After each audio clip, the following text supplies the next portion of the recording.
সম্পূৰ্ণত কোনে কি পোৱা নাই মোক এখন লিষ্ট কৰি দিব, মই সকলোকে দি দিম।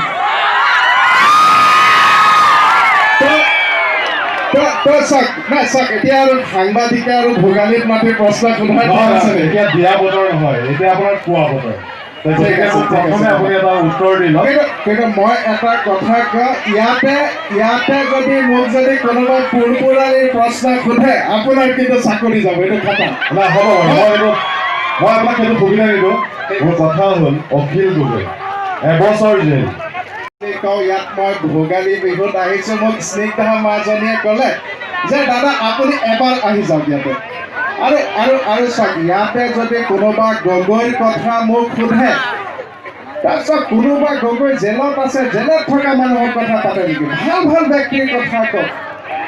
যিসকলে আমাৰ কাৰণে, আৰু চাওক তাতকৈ আপুনি আমাৰ মোহন বলাগুৰিৰ কথা সোধক ন, কোনোবা জেলত আছে আৰু এইবিলাক কথা সোধে নেকি? নাপায় নহয় বাবা। তেওঁকো জনতাই ভাল পায়। চাওক, জনতাই ভাল পায়, কোনোবাই ভাল পায় তেখেতৰ এইটো পাৰ্চনেল কথা। মোক সুধিব নাপায় না। আপোনালোকৰ ষড়যন্ত্ৰটো কিয়?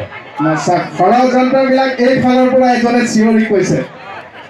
কথাবিলাক আপোনালোকে কমপ্লিকেটেড নকৰিব। সাংবাদিকতাটো এটা পবিত্ৰ বৃত্তি। এই বৃত্তিটোত আপোনালোকে এটা কমপ্লেক্স লেভেললৈ নিনিব। অপূৰ্ব চোৱা বাবাটো, তুমি সৰু ল'ৰা, উঠি অহা সাংবাদিক, নাপায় নহয়।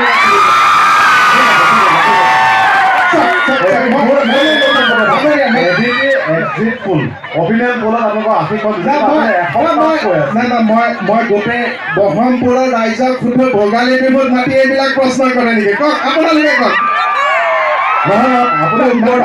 নাপায় বাবা, নাপায়। উত্তৰটো দিব লাগিব। নাপায়। মই কৈ আছো, চক এইখন ইয়াতে যদি ভোগালী বিহু পাতি ব্ৰহ্মপুৰৰ ৰাইজে কিবা আদালত পাতিছে নেকি? নাপায় নহয়। ৰাইজৰ আদালত বিহুৰ দিন আপুনি দিব লাগিব উত্তৰ। উত্তৰবিলাক তুমি এদিন মই কওঁ, চাওক আপোনালোকে যদি ইয়াত DY টেলিকাষ্ট কৰিছে, এদিনাখন ইয়াতে আদালত পাতক, এফালে মোক মাতক, এফালে আপুনি থাকক। মই অপেন চেলেঞ্জ কৰিছোঁ, আপোনালোকে কোনোবাই কিবা ক'ব নেকি?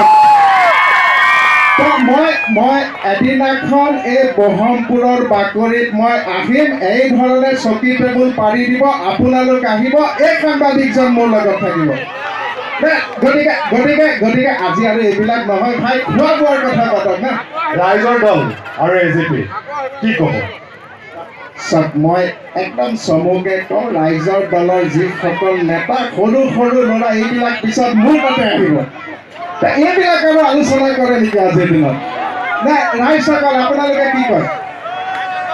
আপুনি লুৰিণ গগৈ আৰু অখিল যদি এলায়েন্স হয়, মই বুজি পাই গ'লো না। আপোনাৰ মোৰ 20-25 বছৰ পলিটিক্স, অপূৰ্ব না, মোক ক'ব দিয়ক। মই 20-25 বছৰ মই পলিটিক্স কৰাৰ পিছত আপোনালোকে মুখখন মেলিলে মই আলজিভা দেখা পাওঁ। মোক ক'ব দিয়ক না। মোক ক'ব দিয়ক। ইয়াতে এটা কথা মই ক'ম যে আপোনালোকে সাংবাদিকসকলে গগৈসকলৰ পিছত কিয় কৰি থাকে? নাপায় নহয়। ঠিক আছে। আৰু উজনিত আপোনাক চাইকেল চলাবলৈ বাধ্য কৰাই দিছে লুৰিণে, আপুনি কি ক'ব? চাওক, এইবিলাক প্ৰসংগত মই কৈছোঁ যে মই এটা শব্দও নকওঁ। যদি পলিটিকেল মিটিং হয় তেতিয়া মই ৰাইজক এইবিলাক ক'ম। নাই আৰে বাবা, চব ৰাইজসকল ইয়াতে বিহু শুনিব আহিছে, ভাল বাৰ্তা ল'ব আহিছে। একো নাই, এইবিলাক আৰু মই এটা কথা কওঁ, চাওক আপোনালোকে যদি মোক খজুৱাই লয় ভাই, মই কিন্তু গোটেই বহল কৰি পেলাম, কিন্তু চাব সেইটো নাপায় কৰিব। সুন্দৰ কথা, বিহু দিন বুলি কৈছে, ঠিকে আছে। আমি জানো আপুনি ৰাজ্যখন যেনেকৈ চলাই আছে, আপুনি ৰাজ্যখনৰ এজন বিখ্যাত শিল্পীৰ কণ্ঠৰে গীত গায়, আমাক বিহু এটা গাই শুনাওক। ঠিক আছে, মই সেইটো গীত চিটবিলাকত পিছত যাম।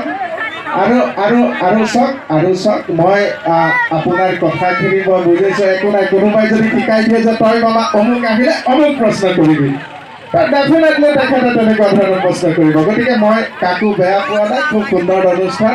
মই সকলো অসমবাসী ৰাইজক কওঁ যে ইয়াতে আপোনালোকে অৰুণোদয় পাইছেনে নাই? এজনী ধুনীয়া শকত আগত মাজনীয়ে কৈছে মই অৰুণোদয় পোৱা নাই। তই কেমেৰাত তেখেতক দেখাই দিয়ক ভাই, তেখেতক দেখাতে নালাগে অৰুণোদয়ৰ হিতাধিকাৰী। আৰু স্কুটি ইয়াতে কোনে কোনে পোৱা নাই হাত ডাঙৰ।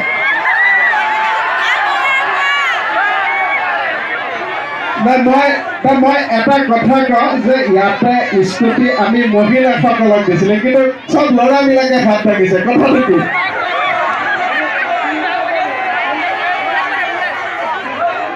ঠিক আছে। মই ইলেকশ্যনৰ আগে এখন আঁচনি পুৰুষসকলৰ কাৰণে কৰিম। সেই আঁচনিত আপোনালোকক ল'ৰাসকলক যিজন লাগে মই দি দিম দেই। কাক বুলেট লাগে আপোনালোকে হাত ডাঙৰ। এইফালে বুলেটৰ যদি ইয়াত যিসকলে হাত দাঙিছে প্ৰথম 50 জনক আৰু 2 মাহৰ ভিতৰত বুলেট এখন দিবি। আপোনালোকে বহৰমপুৰ বেটেলিয়ন কেম্পৰ পৰা সেই বাইক লৈ পেলাই ৰেলী কৰিব লাগিব। ঠিক আছে। আজি আৰু বেছি নকওঁ, সকলো ৰাইজক মোৰ আন্তৰিক ধন্যবাদ আৰু কৃতজ্ঞতা জ্ঞাপন কৰি মোৰ এখন সৰু মিটিং আছে চাৰ্কিট হাউচত, গোটেই আমাৰ কলিয়াবৰৰ MLA মন্ত্ৰী গোটেই আহিব, গতিকে মই বিদায় লৈছোঁ দেই। ধন্যবাদ। এয়া আচলতে আছিল মোৰ বন্ধু হিমাংশু, নগাঁৱৰে, সকলোৱে চিনি পায়। তেখেত এতিয়া জীৱন্ত বিশ্ব শৰ্মাৰে বিখ্যাত, গতিকে এটা হাত চাপৰি হৈ যাওক। ধন্যবাদ।